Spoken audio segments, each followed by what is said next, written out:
Welcome to the ExitEngine Podcast, the show where founders, owners, and advisors learn how to unlock the full value of their business and exit on their own terms. I'm your host, Joe Stapleton. With me, as always, is my partner in everything exits, John Kniff. John, how are you? Good morning, Joe. Excellent. Each week, we're here to help you increase your company's value and saleability with actionable insights you can apply whether your exit is 12 months away or still a dream in progress. Be sure to also check out the full ExitEngine ecosystem at myexitengine.com, where you can calculate your company's total exit value score, connect with expert advisors, and join our founders community built for strategic exits. That's myexitengine.com. John, we have a slightly unusual guest for us today because we are, Kevon is a mutual, is a friend and another M&A advisor. Yep. He owns a company called Legacy Outcomes. They are, again, a sell-side M&A advisory firm. They've got a really good success rate, and I think that's something that's really important to point out here. They've got about, they claim, and we'll talk to Kevon about this, but a 94% success rate. Legacy Outcomes works exclusively with business owners who want to exit without compromising their mission, culture, or legacy. And that's exactly why we're having Kevon on here. Exactly, yeah. Because Kevon does this also, right? This we want you guys to hear that this isn't just us saying this, right? And we've said this before, right? We've said this before. It's like, look, we think that exit planning and selling your business and planning for that exit is important.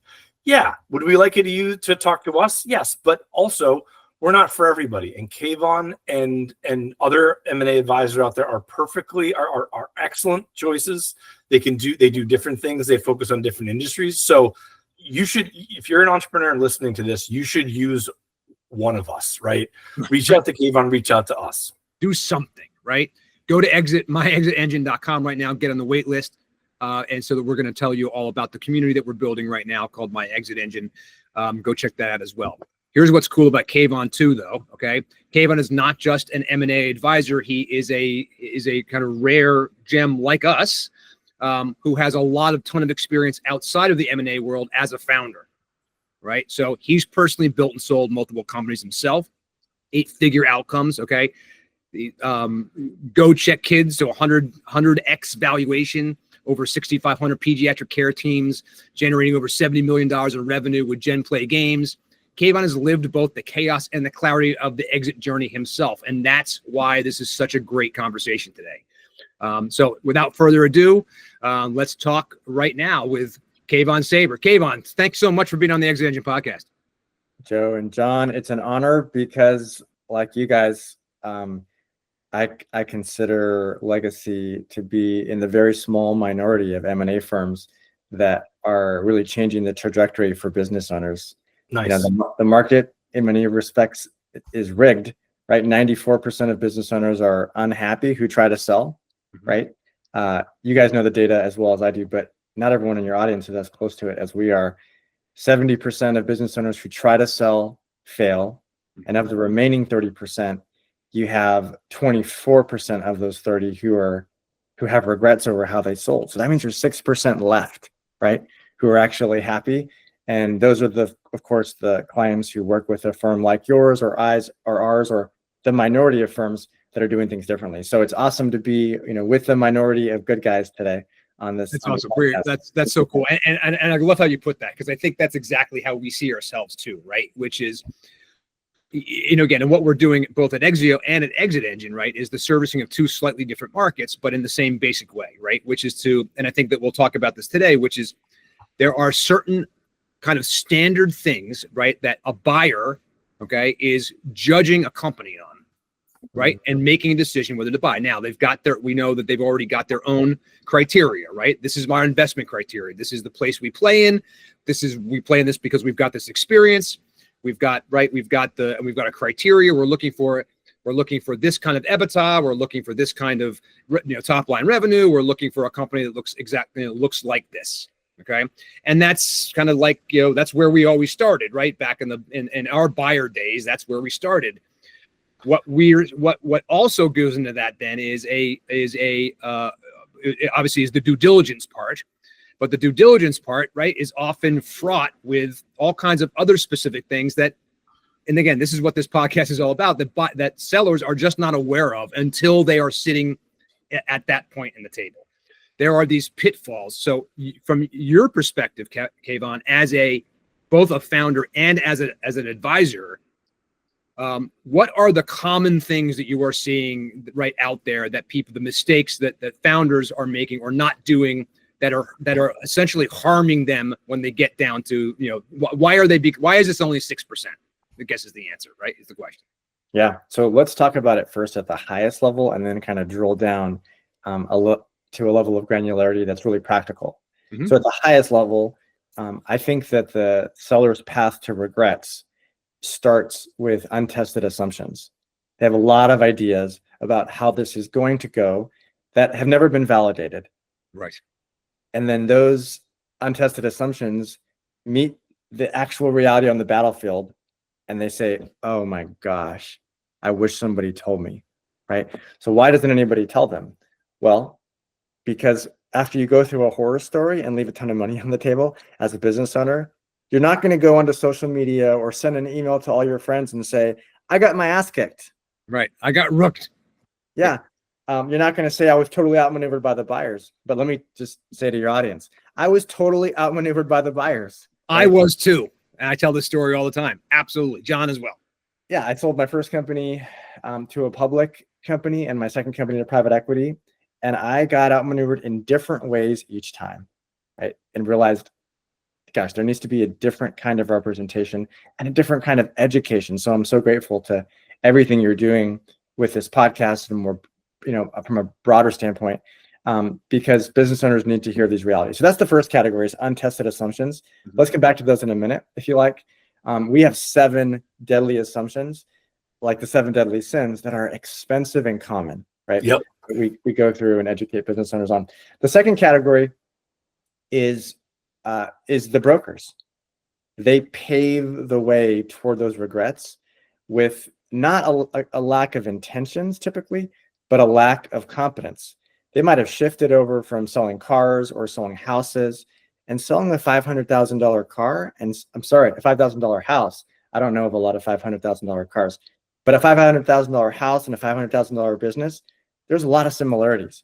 But if you're going to sell a $500,000 house, you have nothing in common with the process used to get the most value for a $10 or $30 or $50 million business.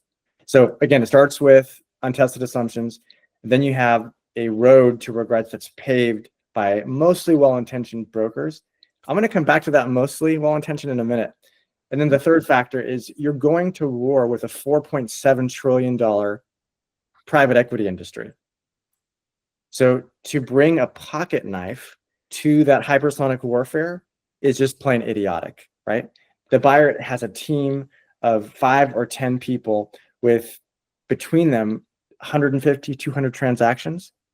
You don't want to go against them as your first rodeo with a broker who is trying to do everything. They're not going to be an expert at recasting, positioning, unlocking financial, strategic, and operational sources of value, storytelling, buyer targeting, and so on and so forth. You would never bring a running back on the field against a fully staffed defensive team. With 11 people in the box, right? And the important thing is, with regard to a broker too, like sometimes those incentives are misaligned, right? It's you in real estate too, the same way.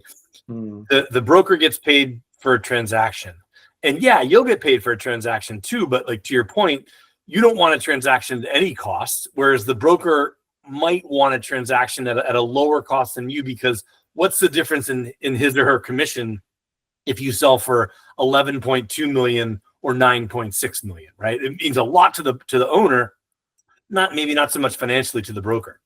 As a business owner, John, just building on your point, I have 3 big issues with brokers, and this is what I was getting at when I said most of them are well-intentioned. That might be a charitable way to phrase it, right? Because most of them are conflicted, right? They're conflicted because they are trying to get paid by the buyer and the seller. Now, someone might think, oh, so their interests are divided. No, they're not divided. They are 100% loyal to the buyers because they're the repeat customers. Right. And they're loyal to the transaction, right? Into the transaction. They want they want transactions. Like, sorry, I'll speak for the brokers that we've talked to and we've used sometimes. Is they're well-intentioned, right? Most of them, they're well-intentioned. But to your point, Kevon, they don't have the knowledge of all the things that needs to go into a transaction. Maybe they're good at 2 of them, they're good at 3 of them, but they don't have the skill set to help you with all those things you need to get done before the transaction. Absolutely. They have a place, but it's not a 20 or $40 million enterprise value business. So they are in many cases conflicted. In many cases, they're playing a volume game, right? Mm. High retainers. And then if they close the transaction or to close it higher, that's really a nice to have for them. And then the last thing I just see over and over and over, and you said this, John, I just want to elaborate on it. Yeah. Is that their fee structure is not designed to incent them to swing for the fences, right? And so it might be a flat fee structure where it's just a percentage of the sale, or there might be just a very small kind of graduation or tiers to how they get paid out. Neither of those align the incentive, to your point, John, with the owner's interest. Yeah, exactly right. That's exactly correct. And I think that's an excellent way of putting it. Look, we were brokers, okay? And, we were intermediaries. We were what I would consider, maybe the worst kind of broker, right? Which is the broker that is, again, and we would say this, we were interested in the transaction, right?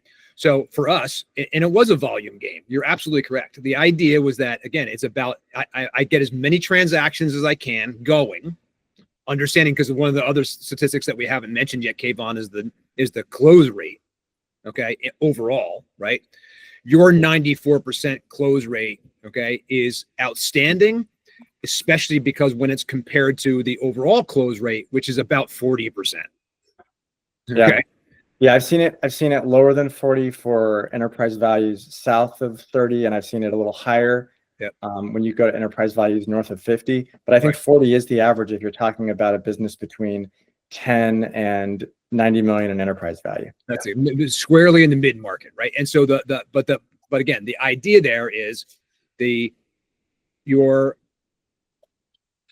business brokers in order for them to make a living, they need to have a lot of irons in the fire all the time, because they are going to get, if we're working with that number, they're only going to close 40% of the time.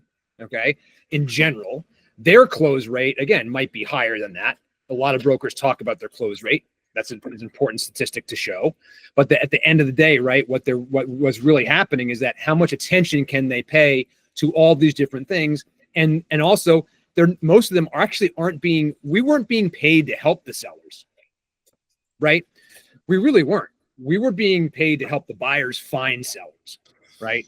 And at the end of the day, that became that's when we would come across sellers who would be like, they weren't quite ready, and we would notice that and go, gosh, God, they were just a little bit more, they might be able to do something, right? And then of course we'd be on to the next thing, because it wasn't our job. You know what I mean? And so I think people think that when they hire a broker, what they think is they're hiring someone like Kevon, okay, who's going to help them through all this stuff. And I think that they're often part of that regret you're talking about is again, attached to the broker is how the broker performed and what the broker did. Do you see it that way? Absolutely. I think you said that really clearly, Joe. What I think about, as you said, that is whether your audience would be better served next if we kind of go into those assumptions that are catastrophic and we see over and over, or if it makes sense to kind of go down practically, what is the path to regrets? What happens first, second, third, fourth, where one thing leads to another because of these cascading, effects of each of the choices. Right. Yeah, let's talk about those 7 assumptions that you alluded to earlier, Kevon. If you could just go through either from the order of magnitude or 1 through 7, whatever you think. Yeah. Okay, cool. Yeah. So the first one is we already covered, so I'll kind of go over it really fast. It's selling my business is like selling my house, right? You can simplify a business sale, but not if you want peak value. As you know, preparation, buyer strategy, timing. I mean, those are just some of the biggest inputs that lead to the leverage and having a peak outcome as the payoff, right? You get out what you put in.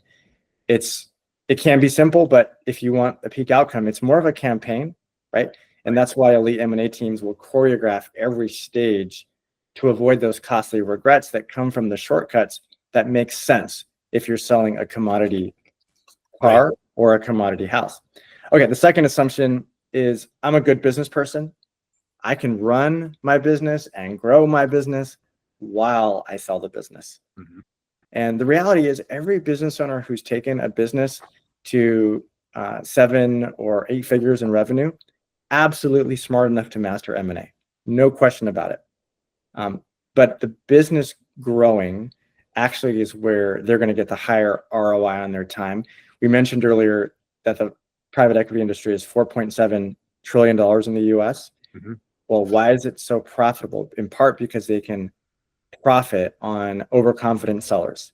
Right. They extract value, right? They extract. It's like a stock. Like they're looking at a stock that is undervalued, and they're able to extract that value from the business owner. That's exactly. And the way that they go about it, right, is to actually use due diligence as a way, as a tool to be able to reduce their outlay, right? Absolutely. Reduce their costs, and that was going to potentially raise their profit on the other side. That's the mechanism. The math is that those self-represented sellers walk away with 34% less on average than when a business owner has representation. Again, the biggest sale of your life shouldn't be your first, right? And so instead of trying to take this shortcut, you probably tell business owners the same thing. Focus on growth, because that's actually what's going to drive the buyer premium. Hey, I'm Joe Stapleton from the ExitEngine Podcast. Building a business is hard enough, right? Planning your exit shouldn't feel like another lonely, confusing project you have to figure out on your own. That's why we created ExitEngine. ExitEngine isn't just a software tool, it's an entire ecosystem designed to help founders engineer a successful exit. You'll get access to self-assessments, growth roadmaps, and a peer community where you can learn from other founders who've been in your shoes. You'll also find the guidance and expert resources you need to build a business that's actually worth buying and to do it without burning out. Imagine having the clarity to know what your business is worth, exactly where to focus to improve it, and the confidence to exit on your own terms, whether that's next year or a decade from now. You don't have to do this alone. You don't have to build a business alone. Join us and let's build your exit strategy together. Visit myexitengine.com to get started. That's myexitengine.com.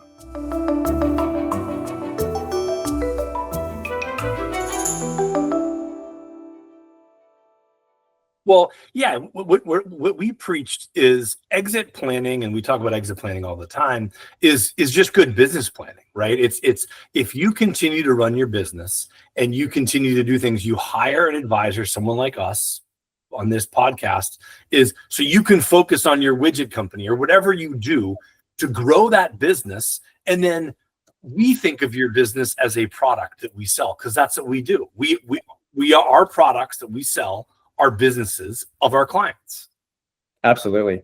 Okay, deadly seller assumption number 3. The price a buyer pays is mostly based on the company's historical performance. Correct. And of course, the past matters, but they are also paying, as you both know, for what they can do with your business.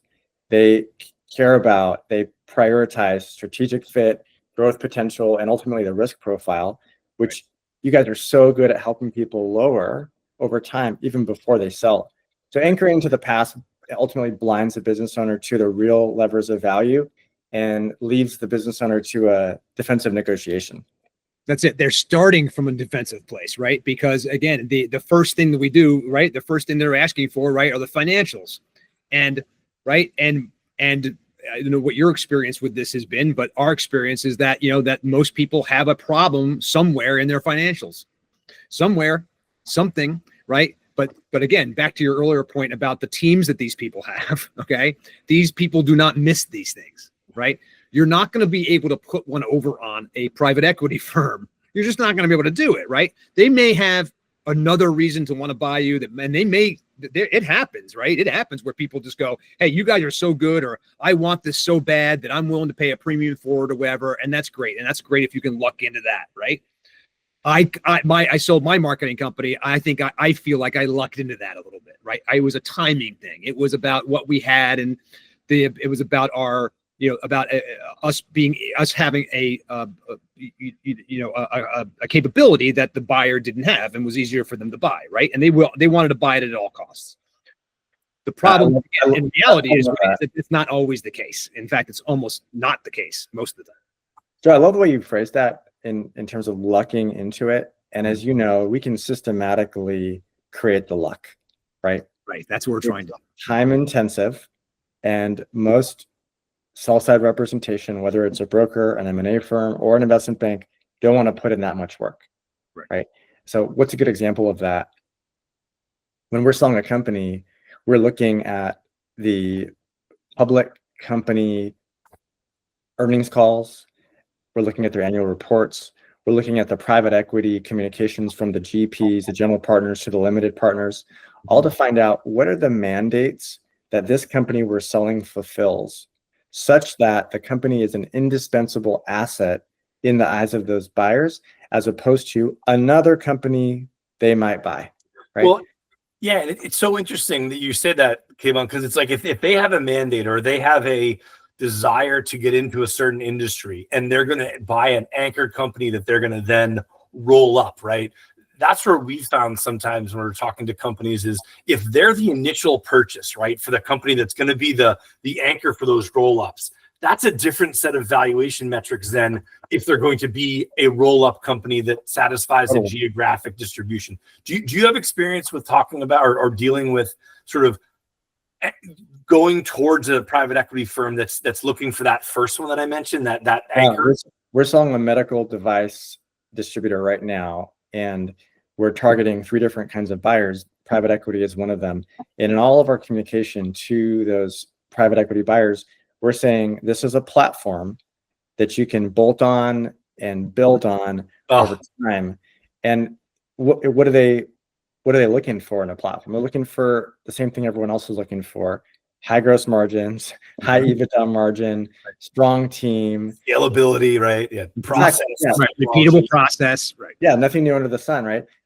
But we have a choice. Are we going to describe it as an anchor and a platform, or are we going to describe it as a bolt-on? And we don't like to leave these things to buyers' imaginations, as it sounds like you also try to avoid, by just painting a bright picture for them, right? Which of course is setting up the negotiation even before we're having the negotiation. Yeah, that's exactly right. Yeah, no, it's a great point, because again, and so much of what we do, again, especially in this early phases, right, where we are, our process, like yours, I'm sure, right, is what we're doing. We're examining the business very, very thoroughly, right? We look at every single thing, every rock, everything, just the way, by the way, that private equity firm is going to do. Right? Absolutely. And we're doing it now where there's no stakes. Okay? There's no stakes. Learning this stuff now and getting this stuff and getting ahead of it, okay, is going to be imperative, because spinning that story, okay, I say spinning may not be a great word, but you know what I mean. When you tell the story of the company that the buyer wants to hear, you need to have that stuff supported, right? And that means that you have to have those details and the financial. Then you have to also explain the things that aren't right? What I call marketable inefficiencies, right? The things that I didn't get to. But if I point those things out, I've got a plan for going into this new market. We never got there. But here's the plan. Here's what I would do. And here's what you guys can do. And pointing out the fact that you're going to make 30% ROI in the next 2 years if you guys implemented this is a pretty rich thing to be able to be buying, right? When Joe, before we go into assumption number 4, I want to just camp out on the point you just made. Sure. Because you're really building a foundation that contrasts the difference between a quick, superficial, flimsy valuation and analysis of the company versus a forensic and even invasive analysis up front, right? So let me just contrast that for your audience real quickly, and again, build on what you said. A quick valuation is so tempting, right? I'm going to get a little bit of I'm going to take some information that I heard at a conference I was at, or I'm going to basically find a broker who's going to tell me that this is worth what I think it's worth because they want to get those fees, right? But these quick valuations, they gloss over the strategic, financial, and operational building blocks that ultimately drive the true value, And without that forensic analysis, the M&A team really lacks the knowledge to create the leverage and command the premium for the sellers. They're missing the insights to position the company for those unicorn buyers who are going to pay the most for the business. It also creates incredibly flimsy alignment between the business owner and their M&A representation, because nobody actually knows what it's really worth. They haven't done the work. Now, you kind of hit on this, Joe, but I want to also elaborate on it. When you don't have that forensic level understanding, you're actually going to ultimately have several things happen downstream, right? First of all, you're going to do simple marketing. You're going to provide information to buyers that, as they do research, is actually going to erode their trust. That's one of many reasons why deals fall apart. You're going to see retrade. You're going to see ultimately compromised negotiations. At best, you end up selling with a big discount compared to the LOI you signed up front.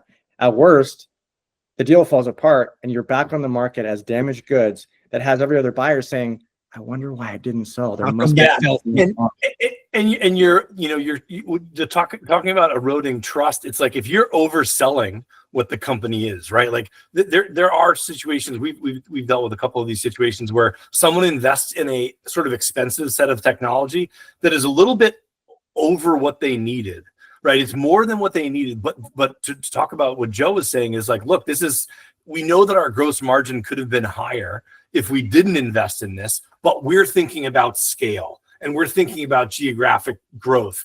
And when we've talked to private equity firms about doing that, they sort of tilt their head and they're like, oh, this person understands what they're talking about, right? Like they're not that they don't care about gross margin, but if there's a reason why you're consciously lowering your gross margin to invest in the business and that's what they're buying, I mean, that goes a long way with not only not eroding trust, but it builds trust to say these guys are building for the long term, not that flimsy valuation of, a customer's whatever. There's all sorts of issues, but investing in the business and building it for the long term is something that most buyers appreciate. Mm-hmm. Absolutely. And John, you're making me think about an implication of what you just said, which is that deeper analysis and diligence up front, what you and I call pre-diligence, actually means that you're going to have a shorter diligence period later. Right. And due diligence is a pain in the behind. Sorry to interrupt, but like I've gone through process where I've sent people a whole spreadsheet with 15 tabs, and we've all seen it, right? You're smiling because it's like everyone's seen that, and you get the eye roll from people. It's like no, that can happen, but if you can get more information up front and have a discussion with people, that's why they're having a hard time with this, or they have an outstanding thing. So it's the pre-diligence that makes that actual due diligence so much better and quicker. Something I tell business owners is you're going to answer the same questions either now or later. Do you want to do it at your own pace in a methodical way where we're having a conversation and asking, how do we make this even better? Or do you want to do it under the gun when the buyer has more leverage because they've got you under LOI and you're not talking to any other sellers?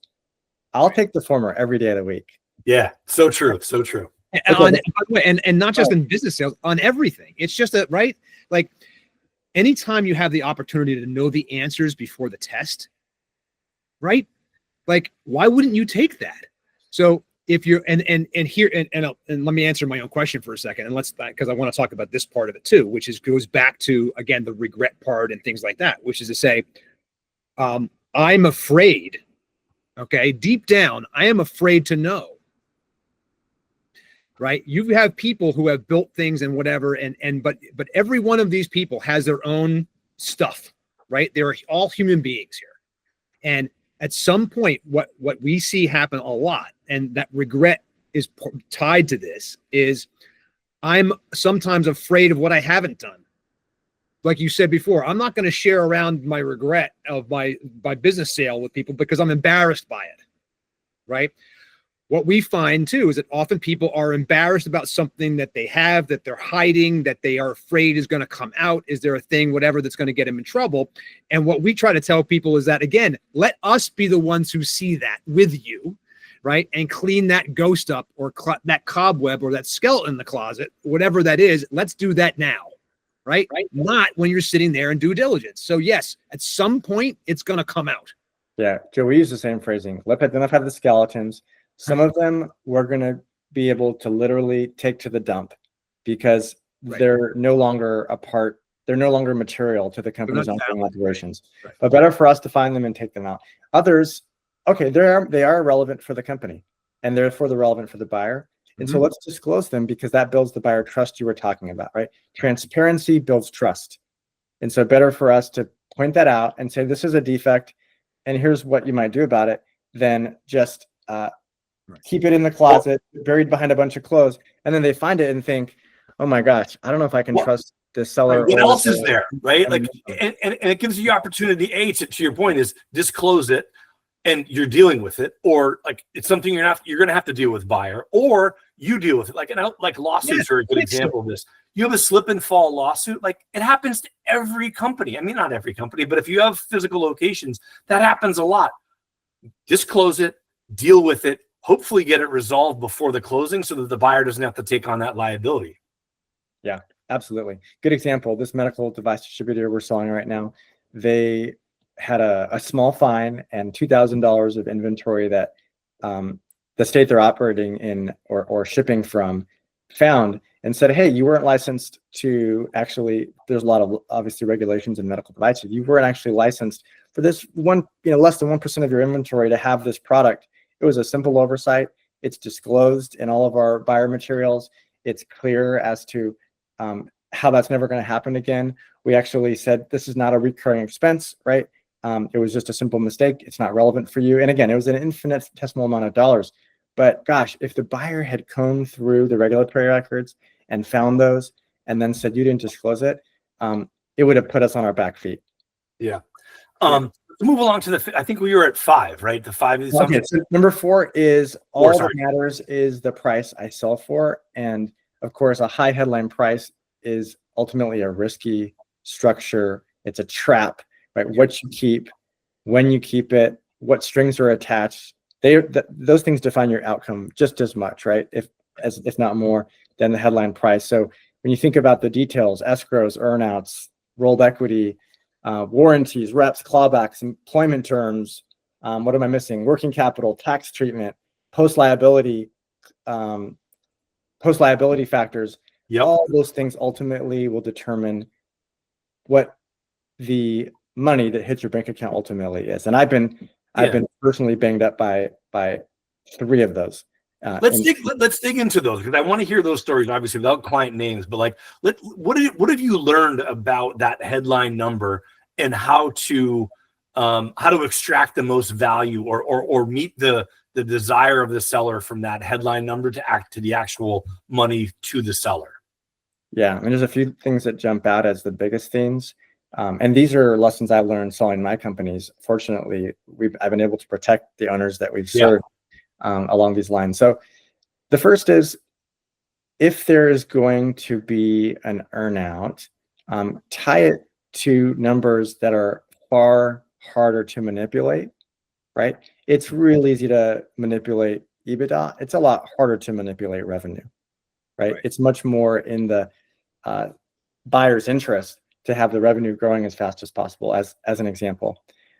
Another example, of course, is in many cases, the default purchase agreement is going to push inappropriate liability onto the seller's shoulders. Mm-hmm. And so you need a great M&A team and a great M&A attorney. I said M&A attorney, right? Not an all-purpose attorney. Not just a business attorney, right? You don't want a heart surgeon doing your brain surgery, right? Mm-hmm. And you don't want a heart surgeon doing your rotator cuff, right, repair. You want a specialist, and M&A is a specialty. So yeah, we see that all the time. Of course, a lot of sellers are staying with the company for some season, right, after the sale. Right. And that employment agreement really matters. The sellers don't always take into account the fact that the buyer is their boss, right? And the ongoing relationship with that buyer is something to negotiate, just like the terms associated with the initial payout, right, for the seller. So those are some of the 3 items that come out in my mind first. What else jumps out as kind of most common areas to mitigate and manage in both of your minds? Well, I think you hit on 2 of the things that I also experienced, right, in my first sale was again, no one could argue with the price. The LOI was good. Everything was there. We actually had we had a really good accountant and really good books. And it was always something that was important to us.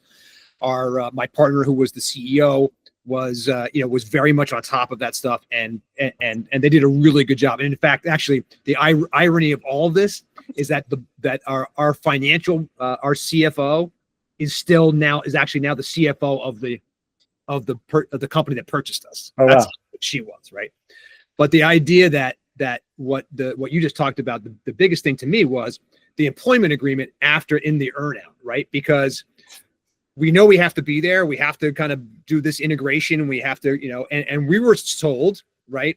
We were told that one of the reasons that they wanted to buy us was because of our culture.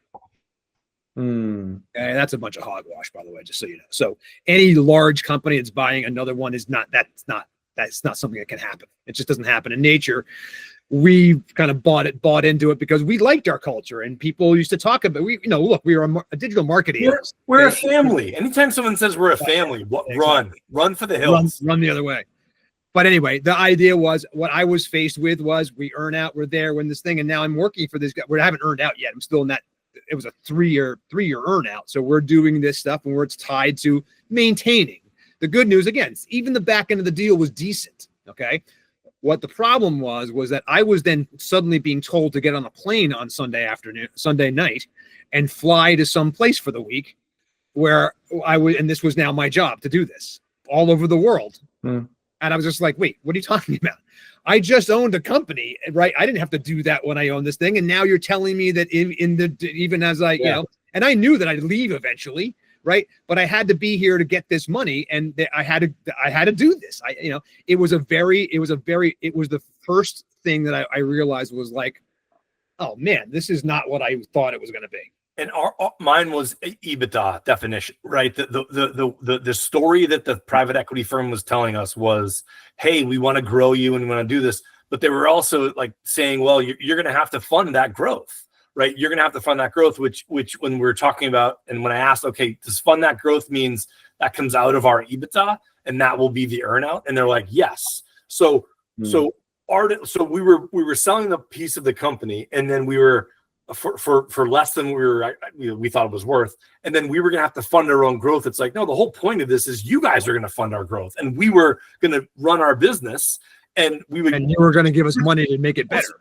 Yeah, see the fruits of that. And so like when the story doesn't match what the numbers are, and that happened to me, it was troubling. John, what I'm thinking about as you're describing that definition of EBITDA is how most people approach dating, which has a lot of similarities to how sellers approach buyers. There's a lot of infatuation going on, right? We're filling in a lot of gaps with what we hope is true, because that makes us feel good. And so it's so easy for a seller and their broker to say, oh yeah, okay, everybody knows what EBITDA. No. There's 100 different definitions for EBITDA. And if you don't define it, the buyer will define it however results in the most money staying in their pocket and the least money staying in yours. Yeah, well, right, exactly. And hope, as we all know, hope is not a strategy. And you hate to be the one, because I was the one in this case, to be the realistic person and be like, wait a second, what they're saying in our phone calls is not what's in the agreements, right? The agreements clearly state that we are going to fund our growth, and that will. So our EBITDA was going to be nothing. So we're not going to have any. And remarkably, the EBITDA was going to be nothing for the first two years of earnout, and then the third year, we might eke out a little profit that we're going to split. Like we're not getting anything for this. Yeah, there goes 95% of your earnout.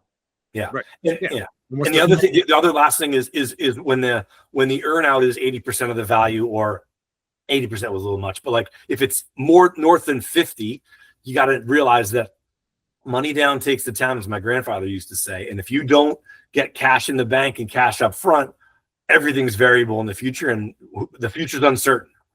Yeah, I couldn't agree more. Let's come back to the future is uncertain in a minute, because that'll lead us into our fifth deadly seller assumption. But I want to camp out on this culture point that you mentioned a second ago, Joe.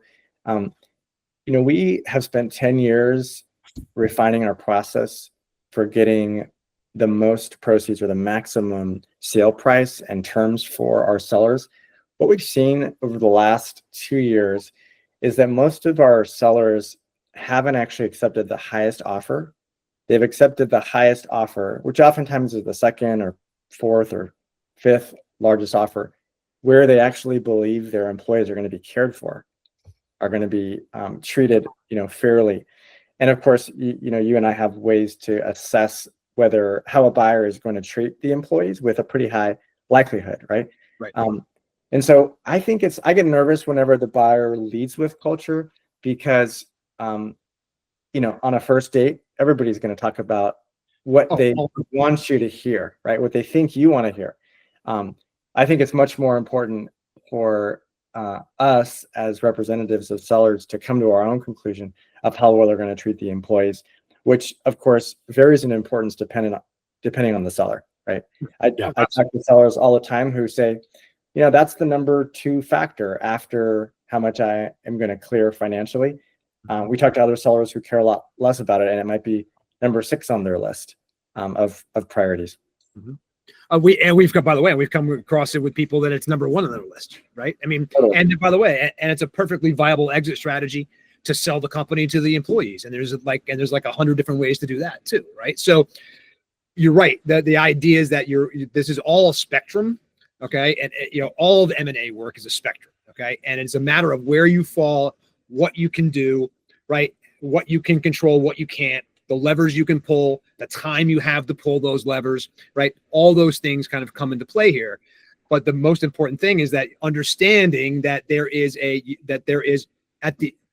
are a lot of details here that are really easy to overlook and assume they're going to fall in your favor. But if you do not expressly address them, both, and to John's point, both on the phone call and whatever, but also in the actual agreements, right? Yeah. If it's in the contract, it's in the contract. If it's not in the contract, it's not in the contract. Right. So as my dad said to me several times as a kid, assumptions make an ass out of you and me. Okay. The fifth deadly seller assumption is that buyers pay for speculative performance. And you and I both know they don't reward speculation. They discount it. They underwrite based on what's proven, not what's promised.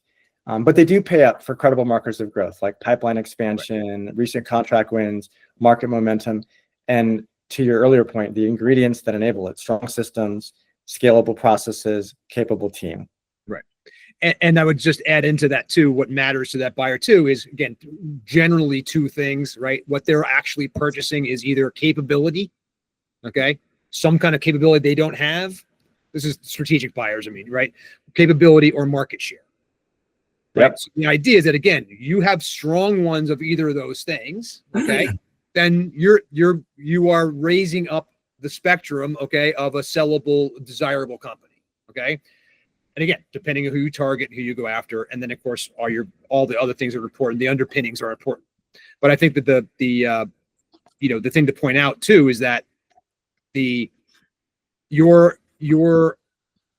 things that you want to have, the way that your employees are treated, right? Obviously the top line number of money, the length of the earnout, the structure of the deal, right? There are lots of little small details that may matter to you when you know what they are, right? But again, it's knowing what they are first, not knowing what they are when you are about to sign your life away, basically. Absolutely. Okay, number 6 on the deadly seller assumptions list is that my M&A advisor is going to act in my best interest and keep my sale confidential. I want to spend more time on the second point because we already kind of covered the first, but as a quick kind of refresh, almost all brokers, M&A firms, and investment banks are compensated by buyers in ways that shift the leverage away from your interest as a business owner. Right. Further, their mass outreach and generic teaser blasts compromise your confidentiality, and therefore your negotiating power. Let's go a level deeper on that. Mass exposure is going to shatter your confidentiality and in many cases trigger a chain reaction. We call that chain reaction unintended consequences, right? Employees quit because they're in search of more stability or just disengage. Yep. Suppliers, landlords, bankers tighten terms. And the worst thing of all is when competitors poach your talent and lure away your key customers, telling those customers, you don't know who's going to be running that company. Right. Why don't They you might be going out of business. Yeah. Why don't you go with a safe option? So at best, you're distracted from increasing value during your home stretch. At worst, you destroy tangible value in the home stretch and receive no offers. And so what we tell business owners regularly is, you don't need to work with us, right? But find an elite M&A team who's going to act as your fiduciary, because that is how you secure your leverage and control. Well, it's such a good point, because again, if you're not paying your advisor, they're getting compensated by somebody, right? To your point, Kevon. And again, it might sound like it's a great deal, but it's like Facebook. If you're not paying Facebook, or you're not paying someone for the product, then you are the product, right? And if someone else is compensating the buyer, or you're not paying anybody for this, well, you're probably not being represented in the optimal way for, again, probably the largest, most likely the largest single sale of anything in your life. Absolutely. I mean, this really is, it's the biggest sale, and it's the second largest financial decision, right? The biggest one is whether you get divorced, because that's going to cut off 50% right there. So the last deadly assumption is that really, as a business owner, you should focus on the price of your M&A advisor instead of their value, right? M&A representation isn't interchangeable. Cheap options often cost the most. Saving $100,000 in fees while leaving $5 million on the table isn't savings, it's sabotage, right? And so find a team that's going to increase what you walk away with, higher price, better terms, lower tax burden, ultimately protecting your time and preserving your legacy.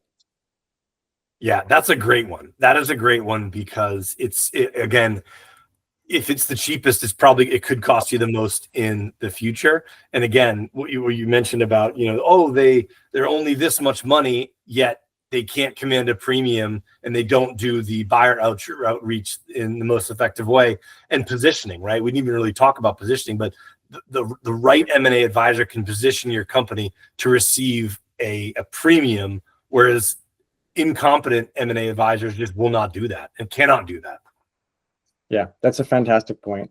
You get ultimately what you pay for. And we try to encourage business owners to find an M&A team that is actually going to structure their compensation, to our earlier point, in a way that shows they're actually confident, instead of just telling you they're confident, right? The formula is actually worth far more than words or graphics on a PowerPoint. Yeah, it's a great point. Yeah, no question about it. So Kevon, what have you learned? Like, you sound like you've learned a great deal from your own experiences in selling companies into bringing those into your advisory business. What would you say are the top 3 things you've learned from selling your business? You alluded to them before.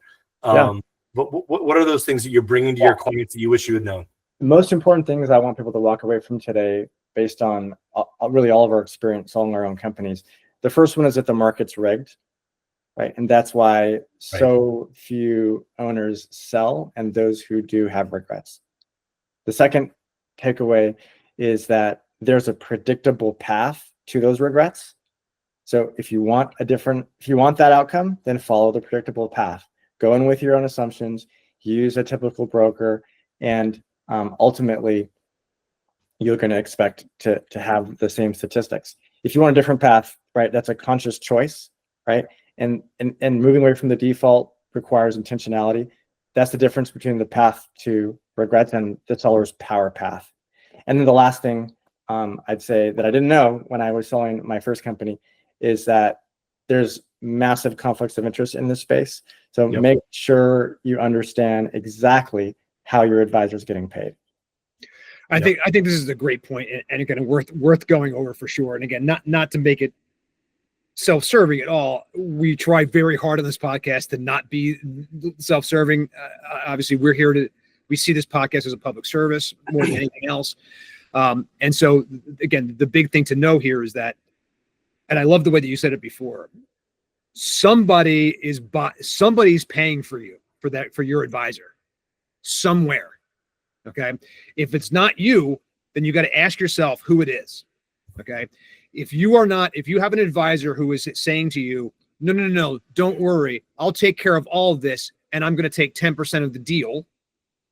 Okay, then you're gonna have to raise your hand, and you're gonna say, excuse me, what is your business model? How do you actually make money doing this? Because it would seem to me that that's a lot of work to do, right? To get my company ready for sale seems like a lot to do on the off chance that it happens.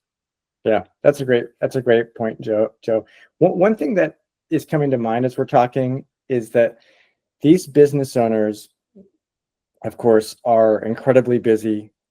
They're in the trenches, and therefore, all of us, having been there, have a ton of empathy for them for not being experts in M&A, right? Yeah. And therefore, we're spending this time providing this education, not because we think that there's a one-to-one relationship between this education and getting clients, but because we both have a passion to educate way more clients than we'll ever be able to serve with our team.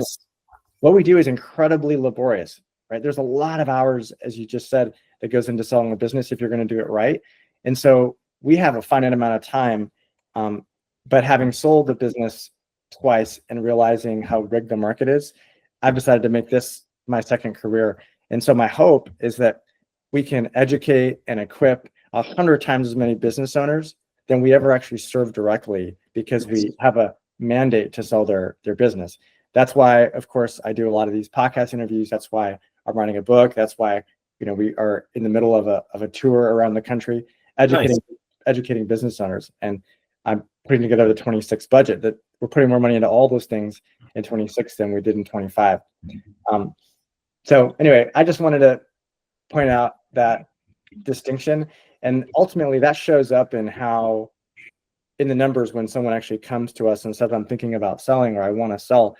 We tell about 55%, these are the numbers for 2024, you're not ready to sell, right? You need to go do these 3 things or these 4 things if you want to generate a peak outcome where you don't have any regrets, right? So that's about 55%.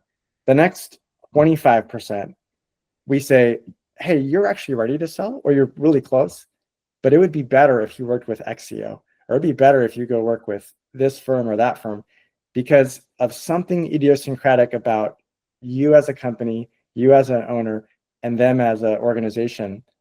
And therefore, we'll make that introduction, right? It's about 1 in 5 times, or 20%, that we say, okay, you're ready, and this is the right fit for us, right? Yeah. Which is to say, we're much more interested in hitting it out of the park than we are getting another mandate. Well, yeah, and look, we don't, there's certain segments that we have referral partners, and just like you're saying, we the last thing we want to do, and is get into a situation where we can't help get a peak sale. Look, we're not magicians. We don't know every industry in the world, but there are people out there that we've partnered with that know those types of industries, and that can really move the needle and can get a peak performance. And we realize that, to your point, Kevon, we want to educate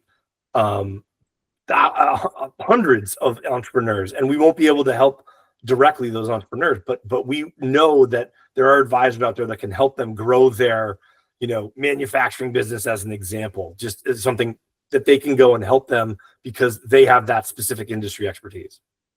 And look, this is why, to be a shameless plug, because you're making me do it now, is that's exactly why we created ExitEngine, the platform, right? Because for that exact reason, it's you're earlier on, you're not quite there yet. You're not 2 years away. Okay. You're 5 or 10. Okay. The idea of being able to understand early on how to build the business, how to step back, look at the business from a 30,000 foot view, understand what you're good at, what you're not, right? See where your growth trajectory is, but then set the ability to be able to say, okay, I want to target this place as my trajectory. I want this to be the end, and then I'm going to work backwards. And part of that too, we didn't even really talk about this today, but part of the regret piece that we see all the time, Kevon, I would like actually your opinion on this, is I didn't know what I was going to do next. So people have a hard time letting go, right? Especially when you've been doing this a long time and your entire right? A lot of people, it was for me. I mean, my entire identity was wrapped up in my business.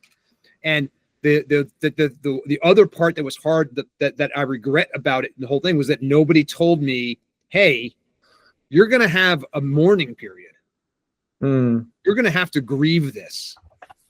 Right. And right. I love that. Yeah. I want to jump into that. Yeah, I saw a headline last week that said that 50% of CEOs are dead 2 years after they leave their post. Now, I didn't go in and look into the research methodology and verify how they got there. But I would say that you and I both know countless business owners who sold their company, but didn't have that sense of purpose. And that's why over time, as we refined our process, we actually created a 7th stage. It's called legacy, right? And during our exit planning process, we're actually asking questions. And it's not just us. We're oftentimes involving other people that know the business owner well, their wife, their husband, their pastor, their best friends, to help them define not a 90-page plan for what happens after they sell, but directionally, what kind of impact do they want to have it with their family? In many cases, that has to do with family unity and cohesion, with their wealth.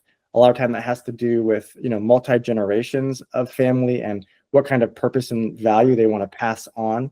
A lot of times that has to do with specific charitable structures like a donor advised fund that they're going to set up before they sell and give a percentage of the business to, so that that donor advised fund is well funded at the time of the sale, which obviously reduces their proceeds and has a bunch of tax benefits. We oftentimes are partnering with let me back up. I'll mention a few organizations that have been fantastic partners. So first of all, I'd say NCF, which is the National Christian Foundation. They have offices in about 30 states and have been incredibly helpful.